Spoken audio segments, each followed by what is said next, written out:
When do you think the Niners ought to target a receiver, and who do you think would be a good one for them?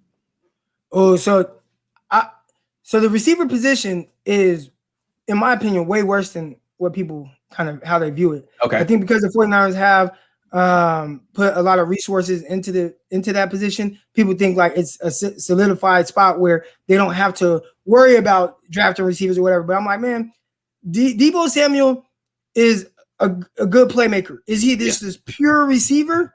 No. I don't think so. Now you do have one with Brandon Ayuk, but even then, he's still young. He's developing. I think we saw a lot of promising moments from him. I think he's going to be just fine. But who else is there after that? So you kind of got like one and a half receivers. And people don't realize that Kendrick Bourne played almost 700 snaps last year. He played a lot, more than Juszczyk. Yeah. So that's a starter. So now you look at that receiver position.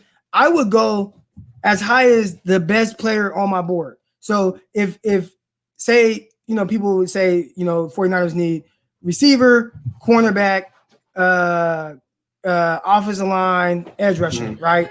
Whoever's the best player on my board at that moment when I'm picking second round, I'm taking him. So whether it's receiver or corner or whatever, I'm taking them at that spot. And if it is receiver, there are a few guys I think there's one guy where I'm like, this is a pure receiver. I love him. He's going to be a top 5 guy for me. And that's Diami Brown from North Carolina.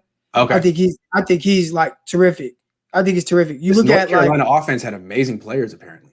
They had good players, but the issue is, and I didn't know this at first, but they were like, I'm like, man, this guy only runs like 3 routes, and you have to really dig deep. And people are like, oh, it's the same offensive coordinator from Ole Miss when DK Metcalf. Oh, there you go. So it's a DK Metcalf thing all over again. Yeah, so it makes sense. Yeah. But when you dig deep, I thought he did some terrific thing. Like I love Diami Brown. I loved his game.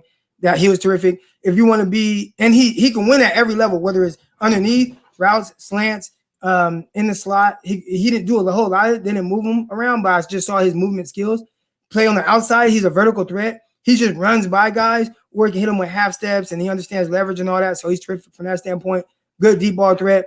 And then there's other guys like Rondale Moore. That's probably the other guy that I would take with a receiver who is more of a pure slot, can do some of the things Deebo does with the end around and all that. But he's really short. He's only 5'7". I think he's only 5'7", but he's extremely explosive, and he's a legit receiver from the slot. He gives you all that with the route running and all that. You just get the ball in his hands. He's another guy I really like. If we're talking about drafting a receiver second round, 5'7", maybe he's a good pupil for Wes Welker.